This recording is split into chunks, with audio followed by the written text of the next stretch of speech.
Hello, everyone. Welcome to NCIA's Industry Essentials webinar series. My name is Brian Gilbert, and as always, I'm thrilled to be your host for this crucial conversation jointly organized by National Cannabis Industry Association's Marketing and Advertising plus State Regulations Committee. Today's session, Redefining Cannabis Marketing Strategies for Success in a Schedule III landscape, is part of our ongoing series addressing the pivotal changes which could come from the rescheduling of cannabis to Schedule III. Building on insights from our previous episodes, we're focusing today on the new landscape of cannabis marketing and advertising. Our discussion today will cover three main areas: regulatory guidelines, as we'll explore the latest shifts in regulations and their impact on cannabis marketing; innovative strategies and cutting-edge techniques to reach your target audience more effectively; and last but not least, compliance best practices, so you and your team can learn how to stay compliant with evolving standards while maximizing your marketing efforts. By the end of today's session, you'll have the knowledge to help your business thrive amidst these regulatory changes, ensuring you're not just compliant, but also ahead of the curve in this rapidly evolving market. We have an exceptional panel of experts ready to share their insights and answer your questions. So let's get started and welcome our esteemed panelists. To kick things off today, I'd like to welcome, for the first time on the panelist side here, Jen Lamboy, Director of Strategy at Hybrid Marketing, as well as the dedicated committee organizer of the NCIA Marketing and Advertising Committee. She'll be moderating today's conversation. Great to see you here virtually as always, Jen. I'm really beyond thrilled to have you leading what will surely be an enlightening and insightful episode in this new series. So with that, I'll turn it right over to you to introduce yourself, today's conversation, and then lead the panelists through some introductions in turn. Awesome. Thanks, Brian. And thank you for you all who are joining us, and many thanks also to the panelists. So as Brian said, we are on episode 4 of NCIA's Industry Essentials multi-part webinar series. I won't repeat that title because it's a mouthful, but holy moly, we could just call this "Now What?" or anyone's guess. I'm just kidding. We've got experts here to share what we know, what we're seeing, and what we anticipate will happen should rescheduling occur. As Brian said, my name is Jen Lamboy. I'm the Director of Strategy at Hybrid Marketing Co. We are a business outcomes-based cannabis marketing agency here in Denver, Colorado. For this episode, I am joined by some fellow NCIA members of both the Marketing and Advertising Committee and the State Regulations Committee, as Brian mentioned. Before I intro them, though, I do have a little bit of housekeeping. So first thing of order, if you've got questions during the discussion, pop them into the Q&A. We'll circle back in the last 10 minutes of this webinar. Unless I get like a super hot, can't be ignored, burning question, then I'll interrupt everybody and we'll stop there and jump into your question. But please throw that in the Q&A if you don't mind.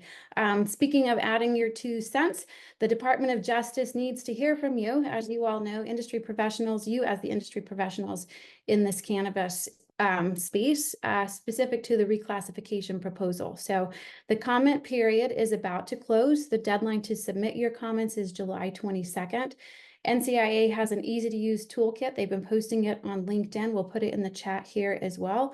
It'll help you walk you through the steps to go ahead and leave a comment today if possible. Even maybe book out a little calendar time at the end of this webinar and go ahead and get your comments in if you haven't already.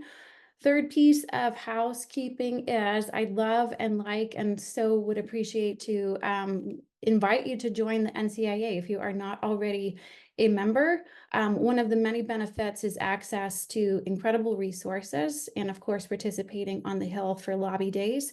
If you are a member, thank you. I also want to encourage you to explore serving one of NCIA's committees or even sponsoring a stakeholder summit. We can put that link in the chat as well as to see, so you can see what summits are coming up in your neck of the woods. We've done both over the years, and it's been incredibly valuable not only for collaboration and visibility, but there are many benefits that come to being part of such a powerful organization, association, group of folks that are really moving together to drive the needle forward for this industry. So last thing I'll say before we jump into the conversation is if you stick around until the end of the webinar, we have a little treat for you. So hang out with us, start thinking of your questions to throw in the Q&A. And without further ado, I want to introduce our panel. So From the State Regulations Committee, we have Colton Griffith. He is the CEO of Flourish Software. He's an expert in supply chain management and seed to sale tracking. We also have Valerie Taylor, who is the VP and National Cannabis Practice Leader with the Liberty Company Insurance Brokers. As a specialist in insurance and risk management, she's going to help drive the conversation, particularly in a direction of financials and risk as well. Joseph Smith, he is partner at Thompson Hine. He will be our authority on regulations, litigation, and compliance.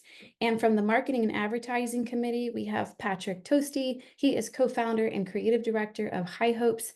His areas of expertise are creative design, packaging regulations, and data analytics. So I would love if my panelists can add a little mini intro of your own, specifically cover why you've got a seat at this table. I want to know what your areas of expertise are specific to this conversation. Patrick, do you want to jump in and kick it off for us? Yeah, I can take it away. So been fortunate to be in this industry, solely working cannabis for the last 10 years. That obviously brings some really good insights, experience, especially given we started in Seattle, Washington being one of those original rec markets. But real big, something I'm proud of to have a seat at this table is, taking before the cannabis side of things, the experience I have working with big brands like the Coffee Bean and Tea Leaf here in California, T-Mobile, Under Armour, learning how these big brands operate and try to bring some of those tactics and strategies into the cannabis industry, but of course, weaving that with all those insights I've learned over the last 10 years and how we need to operate in this space a little bit more uniquely. Colton, why don't you carry the baton from there, though? Yeah, really happy to be here and share some insights on the webinar today. I run a company that really focuses on execution. So coming from a supply chain background and enterprise background, our tooling and our perspective and kind of where I sit in the ecosystem is on making the cool things that marketing comes up with happen, and the back-end operations, spanning from cultivation and production, things like printing labels and managing the execution of getting that product ready to market, and then going into retail point of sale. So everything happening within the store and orchestrating the omni-channel ecosystem. We work both in the cannabis and the hemp industry, so we have some perspective from the other side of the fence as well. And in my personal background, prior to starting this company and working in this industry for the last 7 years, was in the more traditional supply chain. So thinking about how large companies think about their voice of the customer and how they think about getting their products through their retail supply chain, and coordinate all of that on the go-to-market. So yeah, really excited to share some perspectives from that point of view. And Valerie, you want to jump in there? Sure. Hi, yeah, it's great to be involved in this. Thinking about how the discussion of rescheduling really impacts and trickles down to really anyone in the industry on some level. And for me, I'm interested, obviously, I'm an insurance broker, but in the financial sector, there's that whole part of it. So I'm looking forward to seeing what our conversation, how it evolves. I'm glad to be here. Jump in there. Yeah, I'll go ahead and jump in. I'm Joe Smith. As Jen mentioned, I'm a lawyer with the firm Thompson Hine, working in litigation and regulatory matters. And I've been working, I work with clients both in and outside the cannabis industry, and have been for the last several years, not only in the litigation aspect, including litigation against state and federal governments, but also on the regulatory side, at the state and federal level, particularly as it relates to FDA. So with some of our clients that are in the hemp industry, a number of them have already had dealings with the FDA in terms of how they can market, what products they can bring to the market. And obviously that's potentially going to affect cannabis and marijuana, with rescheduling. Also, as the one lawyer on the call, I do need to give the disclaimer that everything in this presentation is for educational and informational purpose. It's not legal advice. If you have more specific questions, I know we're going to be doing Q&A here, but if you have more specific questions, you should always contact an attorney to obtain advice and ensure that you're on the right side of compliance, on the right side of the law. And then also specific to myself, I just have to say, Anything I say here does not create an entire attorney-client privilege or relationship. I just always have to say that, but I'm looking forward to this conversation.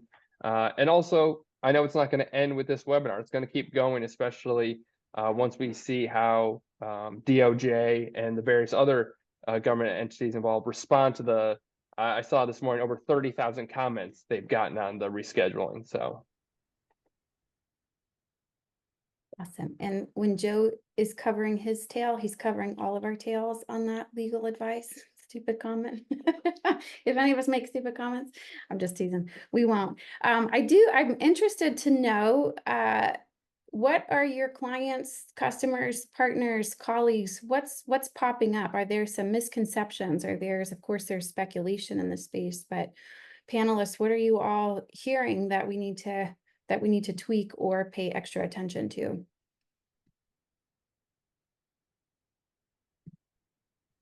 Yeah, I can go ahead and kick us off here. What I find interesting, Jen, with this is, for me, what's most glaring is the questions our clients aren't asking, and I think aren't kind of thinking for. And I get it, this industry's a grind, day in, day out. It takes a lot from you, but I think for me, that's why we're kind of initiating a lot of those conversations with our clients, or just opening the conversation, whoever is ready to discuss, because obviously, we're all the horizon for scheduling is still a potential, but it's all something we're very hopeful for. So I'm just a little bit, a little bit eye-open that not enough of our clients are asking those questions about what's going to be the impact on my business, whether it's marketing, financial, operational, compliance.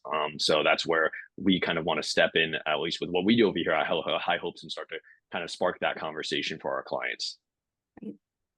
Right. Yeah, I think margins, we're used to hearing about clients having some razor thin margins. And so in the subject of, even the removal of 280E, what does that open up for us? I've also heard a little bit more on there's some misconceptions where people think that there's a lot more that's going to happen with rescheduling, when really it is about team, the potential removal, right, of 280E, kind of categorizing cannabis a little bit more in terms of medical research. There's some doors that open there. I know Valerie's got some insights too on what that means for the financial sector. Yeah, as you mentioned, the margins, so my clients, and I think anyone in the industry, understand that the cash flow is always a constant problem. Margins are really bad, especially California. So what I've been asked, this is all unknown, right? But I get clients immediately calling me and asking me, and I'm like, well, first of all, I have to say I'm not an attorney. Then I have to say I'm not a CPA, I'm not a tax, but the speculative part, right? So everyone's speculating. And all I know is that if 280E were to be removed, that it would offer a potential buoy to the system, right? The financial cash flow issue, and with insurance, there's a lot of capital that people are always seeking capital. It would free up some cash to be able to find what bucket to put that in, whether it's to fortify, against theft, right? Because that's what I see frequently, are theft claims. So putting money towards, that, or creative ways to actually insure more of the assets. So some clients right now, with the margins and everything, especially if, they're small, they can't really afford their risk tolerance. They're willing to roll the dice, and because the cost of insurance, right? So if you could write the cost of insurance off, which is what I'm getting at here with 280E, it's a normal customary business expense, just like, any other legitimate business should be able to write off, right? So it's a different mentality shift for clients to be able to think of it that way. And I think it's a morale boost, really, for people that are struggling, because I have clients that are, industry people I know they're like, do we keep going? It's a grind, right? Like I think Colton mentioned. So those are the kinds of things that I'm seeing clients come to me and talk about. I'll say too, around, when we're talking about freeing up resources with the potential removal of 280E, now we're talking about cannabis businesses. All of you who are plant touching, you get to decide what to do with those, well, let's call them extra resources, versus where the government is going to kind of snap up that 21%. Now you've got some choices around where you can drive that revenue. If you want to spend the same amount that you were on marketing and have a little bit more of a buffer there, looking into insurance, looking into other areas as well, sales platforms and such. Any comments on regulatory shifts beyond what we've mentioned, if the rescheduling takes place? Well, if I could just jump in here, one thing I've been hearing is not only from clients that are in the industry, but especially our clients that are outside the industry who want to provide those additional services or investment to companies in the industry that they've kind of been holding back a bit because of the 280E, or because they're just not sure how much they can actually get involved. So they're watching this closely, trying to get an idea of what's going to be involved. But perhaps even more importantly, when any rescheduling would actually take effect for them. Some of the clients I've talked to, they think it's going to be an immediate, the comment period's going to close and then it's going to be rescheduled right away. And that's unfortunately not how it works. That the government's going to have to respond to all these comments before they issue their final rule and the rescheduling. And then also, unfortunately, there's likely going to be litigation, just because anytime there's a rule or a change, there's often litigation. So trying to explain to clients and help them understand this is going to be a potential great opportunity, because like Valerie mentioned, it is going to free up, hopefully, a significant amount of cash flow for companies in the industry, but also outside the industry who want to invest or provide more services. But it's not going to be instantaneous, and there's still going to be a need to pay close attention to what the state regulations are and how those impact, because this likely isn't going to change what these states require or those state level limitations. And so trying to remind people that they need to pay attention to that moving forward. It's not just going to be a blank slate to start fresh. When you're mentioning potential litigation, probable litigation, how do you feel like that impacts the timeline? When should we kind of prep for this? I don't want to that, Yeah. So there's no guarantees that litigation won't happen or won't happen. Realistically, whoever brings litigation, more likely than not, it's going to be someone who opposes the rescheduling, because they're going to say this comment wasn't addressed or these concerns weren't adequately addressed when the rescheduling occurs. They may ask for what's called a preliminary injunction that would prevent the rescheduling from going into effect right away. But they may have a hard time establishing that. So hopefully it would be, and this is where things could get tricky, would allow for the rescheduling to occur, and then we could be kind of in a gray area for a period of time until that case is resolved. Most federal rules are litigated, but oftentimes they go into effect well before the litigation is resolved, and then it's an after the fact change that goes in. But hopefully with this, either there won't be that litigation, or if it does challenge the rescheduling, it's not successful. It's unfortunately, there are a lot of unknowns right now as to how it's going to be handled. So timeline wise, of course, this impacts you, especially if you're a plant touching organization. Let's assume, I don't want to assume, but a vast majority of those plant touching organizations are also dealing with packaging and labeling. Colton, Patrick, you want to jump in there and discuss, how do you prep for, what does that actually mean when we're looking at a potential change with the reschedule? Yeah, I think, a lot of kind of two things I see our client base and then others we interact with in the industry thinking about. One is a change in the competitive landscape. And some of that already exists depending on which market you live in, because regulated cannabis operators are selling products functionally similar to hemp-derived cannabinoid products, and there's a patchwork of where that competitive landscape, intersects, and how we market and differentiate.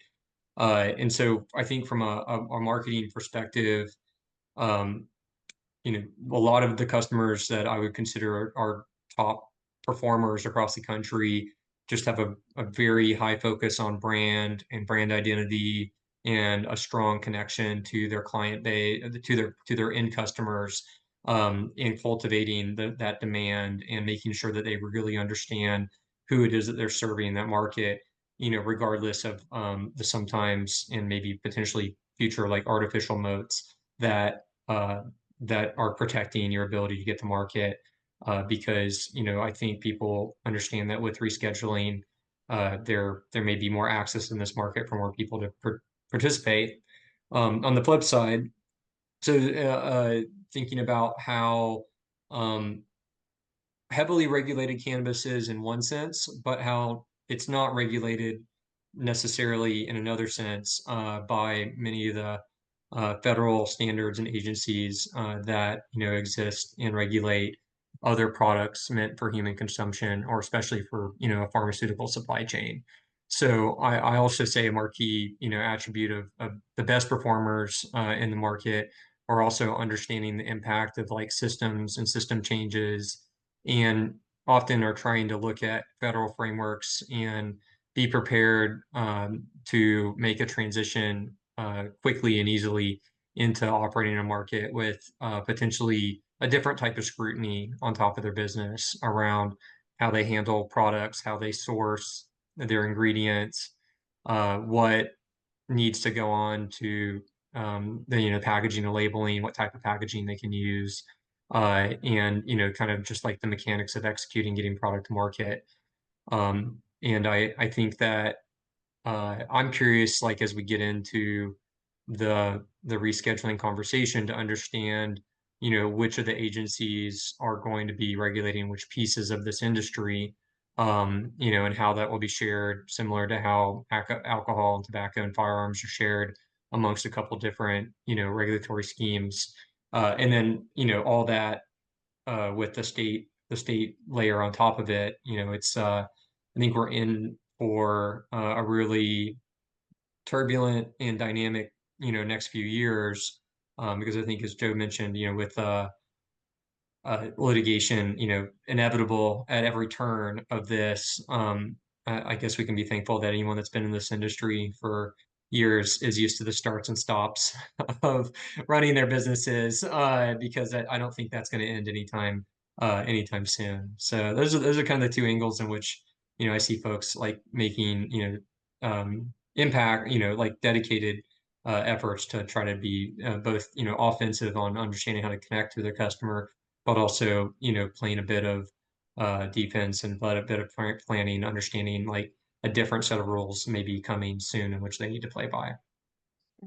I think, Yeah, and Jen, go ahead. I was just gonna, before we leave the packaging side of things, just to kind of dive into some nuances there. That's a big part of what we do over at High Hopes. Again, with a lot of things, I think 280E leads the conversation. We talked about extra funds. A lot of our clients have to get scrappy and creative with their packaging solutions to make budgets work, et cetera. So I think we'll see at a high level, the ability to invest in things like SKU specific packaging more often, things that can really allow you to, highlight all the key features and details of your product, but just to even get more specific. And again, still living in the assumption world, I think we will still practices like Colton mentioned that are at the state level.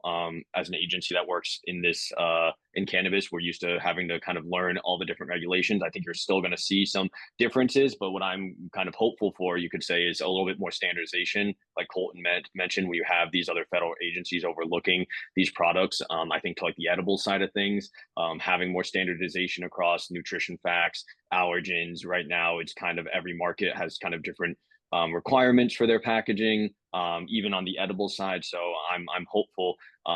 as an agency that we'll see some more standardization there, but I think it's something for everybody just to keep their eye on. And that way, with anything, you can plan accordingly. When am I going to need to make sure my packaging is following new qualifications? How long for it to get ordered? You know, no one likes to play the game of, oh my God, I need to get new packaging on the shelf. Let me get rid of all this one I just made because it doesn't qualify or it's not compliant anymore. So I think in one way or another, expecting some subtle changes and requirements to packaging is probably on the horizon as well.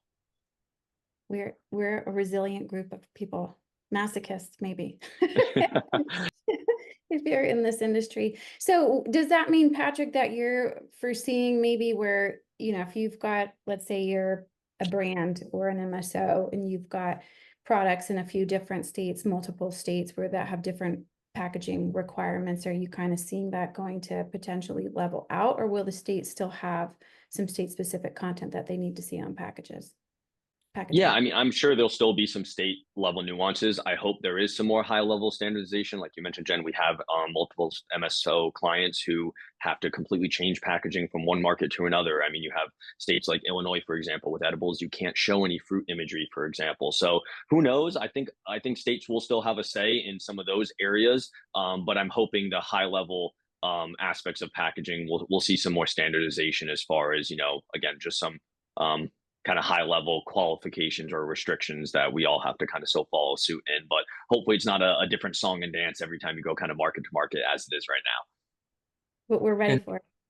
And, you know, and one of the strategies I see that, you know, operators, like as you get more sophisticated, you know, and what may be coming soon have to adopt is like some real structure and management around the flow of approving packaging and labeling, because they're kind of hand in hand, but they're different topics, right?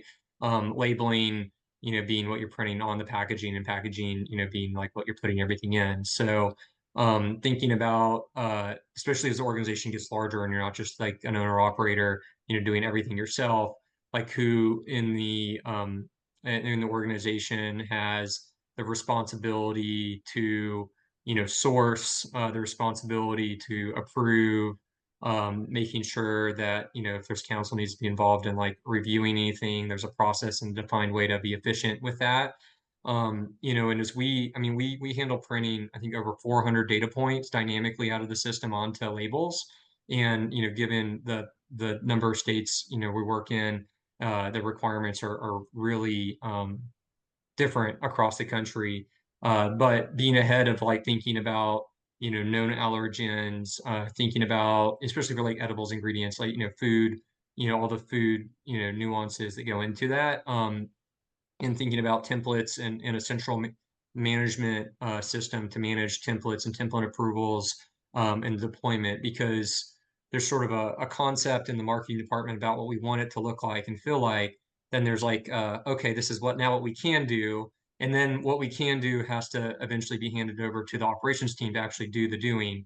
And at any point in that process, like there's definitely risks, and those risks can be somewhat existential to a company and to a brand if you don't get it right. You don't want to order $200,000 of packaging, wait 6 weeks for it to get there, or 2 months, or whatever your lead time is, and then have that, you know, not be compliant, and maybe not even caught until it reaches a retailer, right? And so you've now packaged, you know, up, you know, tons of inventory and invested all this into it. If you don't have that really disciplined, you know, pipeline of reviews and controls and checks. So as we think about risk mitigation and how integrated in a regulated environment, how integrated the marketing team has to be with the compliance and with operations to make sure that yes, we can put this sticker on this form factor, but on this one we can't. And yes, we can, you know, like the order of which these need to be printed and who can print them. I mean, we're working with a customer who is trying to do some direct consumer, their brand. They're not a retailer. They're doing loyalty marketing directly towards, you know, their client base. And they want a QR code to be able to scan and bring people to the website. But like the state is so particular on where we can put and what we can put on a QR code and what it can be. It's like, it's actually like a very challenging challenge to just like execute on this vision with lots of stakeholders to pass through, because sometimes doing something very simple is like just not simple in this space. And I think, I just think that that management technique and that management discipline is super important to be successful. Well, I know if you read through what was it, a 200-page document from the HHS around the recommendations, if we were to get the cliff notes, a lot of the recommendations were specific to consumer safety. So while there are state-specific guidelines and rules, potentially then federal guidelines and rules around packaging and labeling, if we're on the subject of, thinking around consumer safety, best practices now, putting some of those in place, also making claims. I think that's why it's so valuable to have Joe on this call too. Can you talk a little bit about making claims? Is this going to change? We're so used to walking on eggshells because the stakes are high, penalties are big, and you want to avoid as many piles of dog crap that you can. Yeah, no, the claims that are made, and this is, this is a question not only my clients have, I've had, is how, maybe aggressive isn't the right word, but assertive is FDA, for example, going to be in regulating the claims or the manner in which products are being sold? Because, typically you can't put a drug that's a scheduled drug or an FDA approved drug into food or edibles. Obviously, that's a main way of using marijuana. So I'm going to guess, again, going back to my prior disclaimer, they are not going to send out a ton of warning letters about this. But we've seen, for example, with how they've handled CBD or hemp-derived cannabinoids, they have picked out certain edible products, and oftentimes that's tied to the claims they're making about their products. Because one thing FDA as well as the FTC are very particular about is whether you're making a medical claim about a certain product or what it can do for you. If there's a health benefit or a physiological effect, they oftentimes, that's usually when we see those warning letters. And so, it may be, certain companies may look and say, oh, well, we're already being used in for medicinal or medical dispensaries right now. It's kind of goes hand in glove that we would make some kind of medical related claim with that or something along those lines. If that's an area where FDA and the FTC are very particular, though, and they said with other products and other drugs, you can't make these certain claims. You can't say, oh, this will help with your arthritis or help with your insomnia. You have to be creative to an extent to convey your message without hitting on some of the magic words that might trigger FDA or the FTC's attention. I keep hitting on those two because those are usually the two agencies with most scheduled drugs outside of Schedule 1. They're usually the two agencies that are sending out these. They're called warning letters, but essentially they are letters warning people about a potential violation of either a federal statute or regulation. And so that's something exactly with the labeling or packaging that people are using or their general marketing, what they're putting on there or even on their website could be something that gets picked up. So it is something businesses are going to have to watch for. And I know even, again, going to the hemp side, there were some hemp companies that have received warnings or been contacted because of customer reviews that say things like, oh, this helped, I had back pain, and then went completely away using this CBD oil sort of thing. It's not something the company themselves had any control over. It's a consumer review, but it was still something they had to try to find a way to address. So that is something, like I said, right now, we don't know how assertive FDA will be on that because these are at the state level, very tightly regulated products. And how much is FDA going to want to get involved when they don't have a clear directive to say, you need to go in and regulate these products yet? I'll say on the marketing side, what we know around testimonials, reviews, things like that. If you're pulling content off of a Google review and putting it on your website, That's a big no, but that also, you know, that conversation can still exist, but if you're not the one promoting that conversation, then you are kept clean somewhat, again, not legal advice, but Google doesn't want you copying and pasting over. It's a huge no-no. So if you think about it in the context of risk management, I don't know, Valerie, can you insure against saying the wrong thing? How does that, Yeah. how does that I work? mean, you can't, so you can get insurance for many things. And there's, as you guys are talking, when you say claim, of course, my definition means a whole different thing than Toast. But yeah, I mean, product liability, right? So there's insurance you can get that basically covers defense costs for these types of claims made, right? So in a product, a product liability is, somebody gets injured by consuming the product, or they make allegations that somehow defective or mold made them sick, or it could be millions of different scenarios. But it's not really relevant to rescheduling per se, but it is something that flows within this context. And that it provides defense costs, because the reality is, and this is a huge misconception, is that not everybody in the industry, regardless of what vertical, will need to purchase or even consider product liability insurance. But the reality is everyone can be named on a suit. And so there's lots of risk management tools in place to help push that risk off onto whoever it should be onto, but you can still be named. And in the insurance for that, pays for the defense in a case. So I don't know this, but is product liability insurance a requirement, or is it? It's not required by any state that I have clients in. So it's all, specific state, but then it drills down to any contracts that you're in. So it depends on what vertical you're in and what those contracts require to be in contract with. So it all depends, but it's not like to get licensed in California, at least, and the states that I know of. I haven't seen that you're required to have product liability necessarily. In some states I've seen it, but not in California. Got it. Anything else you all are anticipating will change with the rescheduling? So what are we thinking? What are we seeing? What are we anticipating when it comes to marketing? Even we're looking at, our world, me and Patrick, I should say, is social media, sales and marketing platforms, tech stacks, kind of all of it. Anything that you all are anticipating will shift if the rescheduling goes through?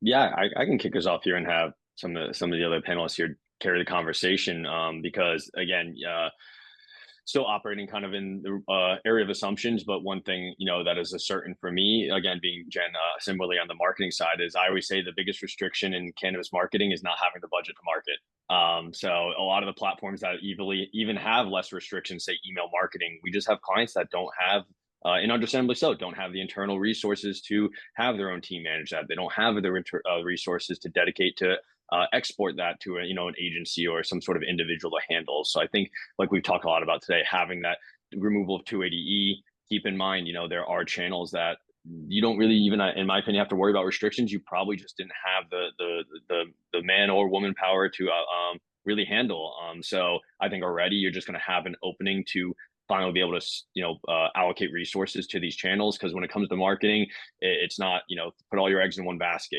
Obviously you want to know what drives that ROI, but it's all about multiple channel marketing, especially in this day and age. So yes, I'm assuming we'll see some restrictions around or lifted around out of home, for example, which is great. But at the end of the day, still, we're in a digital world. So I don't think that's going to be some sort of miracle solution that's going to save everybody's business, but, I am hopeful for things like social. I'm not necessarily only on the advertising and marketing side, but just the ability to have a consistent platform that you're not worried is going to get shut down constantly.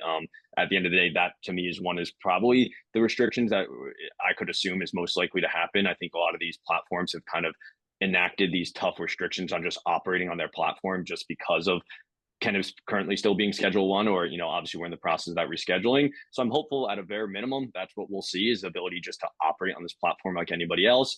Obviously the hopeful is from there, we can market on these platforms like everybody else, because that's, I think, one of the areas that is most heavily restricted, is obviously the paid advertising when it comes to Instagram and Facebook. So for me, I think that will be the biggest door that gets open. But once more, for everybody kind of listening in, I don't think it also means take all of my now marketing dollars and put it just into social. You're still going to want to think about marketing as multiple channels, but that way you can run campaigns in a digital space, in a social space, in a print space, collectively making the most impressions, driving the most revenue from that, where, again, in my opinion, that's the biggest restriction we deal with today, is just not having the budgets or resources to even be able to expand outside maybe one or two channels, especially channels that a lot of times, because of thin margins, need immediate ROI. And I think that's another thing, just kind of end on and pass the baton, is marketing is both long-term and short-term. And I think this industry is forced to kind of operate right at the bottom of the funnel, make sure every dollar they put in, they immediately get out. And that's just not the way marketing works outside cannabis, and it works successfully. So I'm not sure if anybody has any other thoughts to carry from there.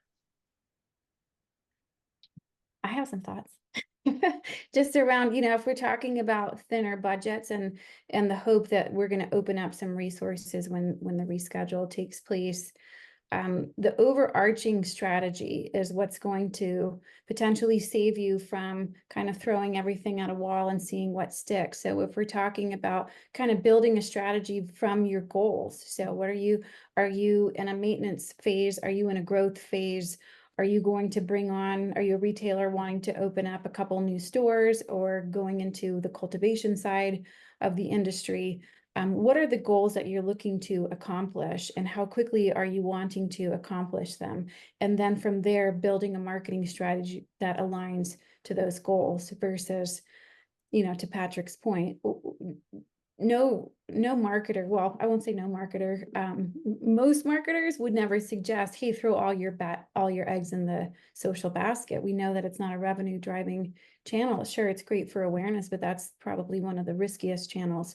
Who knows if you'll be shadow banned? Who knows if you'll get, kind of get plucked from digital existence, right? So when we're thinking about how do we be stewards of our own marketing budget, think back to what your goals are, build a strategy based on that, reach out to those who are in the space like us, who can help you with, just even asking some real questions with the team of like, where are you going? What are you wanting to accomplish? And how fast do you want to get there? And then let's kind of unpack it a little bit more. It's not rocket science, but I think what ends up happening is when budgets are thin, margins are razor thin, and you're getting this pressure, right? Like, I just need leads to come in the door.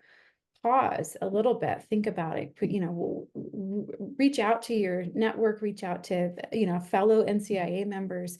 How are you building a strategy? How are we kind of getting behind like the one piece that's going to help kind of elevate us out of that thin margin area? I want to move into the Q&A, but are there any best practices? We talked a little bit about some best practices. Any that you all want to share, panelists, before we jump into the questions? I think I just want to, a lot of people understand this, but it's worth repeating. The quality of your data really should drive decision making, and it's only going to be more important. And the interoperability of your marketing stack to innovate with various, tools. There are maybe many more tools on the market available for you to tie into now, I think is also really important. So just in this digital world, in this very omni-channel driven environment where we have buy online, pick up in store, delivery, retail, maybe wholesale channels, the ability to exchange data and have clean data and capture that and invest in those analytics to understand how you're doing that is just really important. And so I would expect that there was a limited set of choices when many people started these businesses. And I would expect that most people are taking second and third looks at their stack and understanding what else is out there. Now that, there's a bigger comfort level of adopting new tools. They might be looking at this marketing and sales tech stack and wondering like, what does this information mean? I think that We say that more often than not. I'm going to jump to questions then. Sam is asking, Joe, maybe this was where you can jump in. Is rescheduling going to help people, specifically convicted cannabis, people of convicted cannabis crimes? So the answer is probably not, or not to the extent that people would hope for, because it doesn't necessarily change any prior conviction or anything like that. And there still are federal laws against trafficking and other marijuana related offenses. So it wouldn't necessarily change that. It may open the door for further action, at least at the federal level, to reduce penalties, commute sentences, things like that. But it wouldn't necessarily have the same effect that like descheduling completely would have. It's part of why a lot of people have taken the view that rescheduling is a half measure that doesn't solve a lot of the problems that exist, because it still leaves a lot of laws on the books that make marijuana, at least at the federal level, a federal crime. And so, but it does, again, it's a step in that direction and does make it potentially easier for other measures or steps to be taken. It's just not an immediate effect. And that's something that's going to come directly from rescheduling. Sure. I think directly is probably the key word there. If we think about what we gain with the removal of 280E, one of those benefits is the ability to write off charitable donations. So although the rescheduling itself isn't going to directly impact, it may free up resources for you, either a plant touching or non-plant touching organization, to make charitable donations to, for example, like Last Prisoner Project, those who are actively working on the front lines to kind of help those who are incarcerated. Okay, question 2, once it is rescheduled, who will be regulating? I think Joe, you started to answer or maybe pose more questions around this. Who will be regulating? FDA, ATF, Med versus Rec? If federally illegal, banking still has the same problem. Aren't cashless ATM there's a lot of questions here. Aren't cashless ATM transactions actually money laundering? Woo! Who wants to take any or all of those? Well, I'll take a piece of that, which is on the federal, who will be federally regulating. It's going to be a kind of any and all approach, similar to most products. Each federal agency is going to play their own role. DEA and ATF will still have involvement when it comes to the legality aspect or the potential criminal aspects of marijuana. FDA would be, again, overseeing the medical claims, and just the fact that it now would be considered a Schedule III drug. FTC would be involved. It's going to be like most drugs that are on the market, where it could involve a variety of federal regulatory agencies. It's not the same as if, for example, there was federal legislation descheduling and saying X agency is in charge of oversight. Again, going back to hemp, where Congress said basically USDA and FDA have oversight. This isn't going to have that same effect, or at least that same clarity on who's in charge. I think that's like why it's so important for us to have like a really strong lobby, and to be investing and having a presence, because if you think about how cannabis, being a Schedule I narcotic right now, affects employment, affects housing, affects transportation, affects not just, and of course the FDA on regulating the health of it, like how what are our rules about how we can broadcast nationally, if we want to run commercials, right? And then we think about like staving off some sort of national metric system, and just turning this over to the agencies that already collect excise taxes on tobacco and alcohol, and and folding that into a program that makes sense. There's a lot of agencies that require a lot of little nuanced lobbying, and that's why it's important for folks to be supporting paid lobbyists on behalf of an industry association that can do the research and build the relationships and make sure that regulators have the full information that they need to make good policy decisions as they're thinking about implementing some of these rules and adjusting some of these policies. Can you guys hear me okay? It's a little Yes. tough. Okay. Yeah. I see the banking question's it's not really a question. I mean, yeah, so banking, I won't take it on, it's a huge monster, but yes, we still have a problem.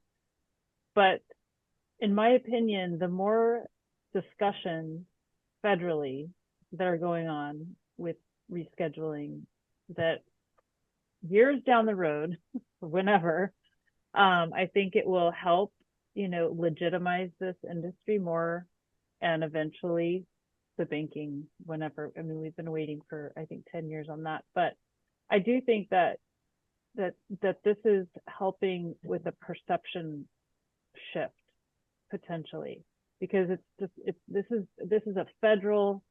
is tapping into the financial federal piece of it. And so anything that shines a flashlight to the people that aren't really in this industry, like when I went to lobby days and talked to people, they had no idea, really. So to be able to have talking about this issue now, I think it will help down the road about the banking issue. I'm gonna I've got one more question here from Maria, who serves on the MAC committee with me and Patrick and I. How will rescheduling rules and regulations affect, sync, or conflict with legal state laws?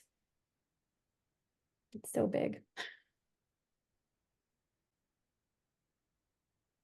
To be determined. Yeah, I might need to tap out of this one. Not my area of expertise, but kind of like we said before with packaging, I think one way or another they're going to blend. There's going to be a little bit of both, but that's just my very non-legally expertise opinion. It may make it easier on the state lobby to just say, can you just follow the federal guidance, right? Let's stop making up our own rules every time we turn it around and just follow some federal baseline standard and move on. I mean, in that, from a personal perspective, is maybe a position that I would encourage people to have, conversations with their state regulators is, how can we rationalize and loosen, some of the nutty laws that we pass state by state. Often I wonder, like, by people that didn't exactly understand what they were implementing when they put them in. So, with a federally blessed standard and baseline of like expectations of how certain elements of this industry will work, we can defer to that, and then of course, California will still want to be California, but there's probably a number of states that may be happy to relinquish some of the admin back to a larger federal baseline. I'll say that's one of the benefits too of joining an organization like the NCIA, is especially on the committee side too, is we kind of think through and bring these questions to at the committee level before we're creating content, whether it's in a blog or a webinar.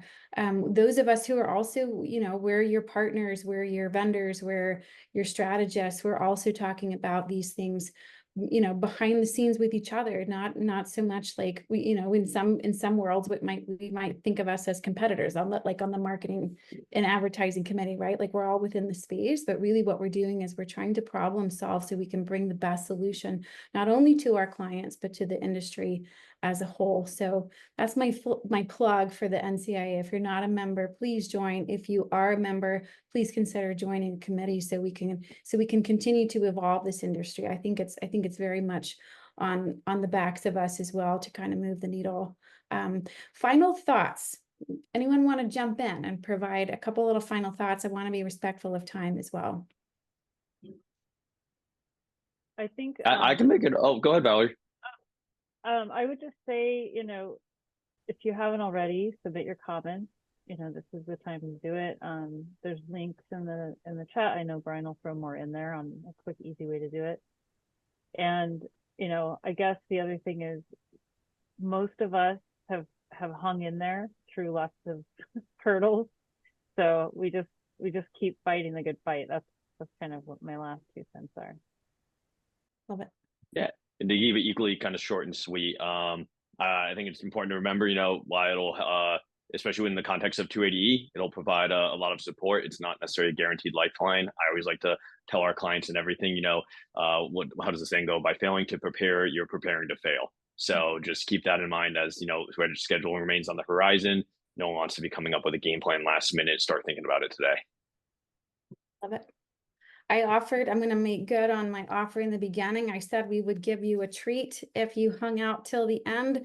So I want to, again, like Valerie was mentioning, we want to encourage you to submit your comments, of course, to the Department of Justice. If you're doing that now, if you're doing it just following the webinar, take a little screenshot of your submission confirmation and send it to me. And I'd love to sit down with you for an hour and we'll talk about those strategies. We'll talk about the challenges. Happy to do a consultation. We'll also throw, LinkedIn profiles into the chat again as well. Please reach out to us individually or to the NCIA as well.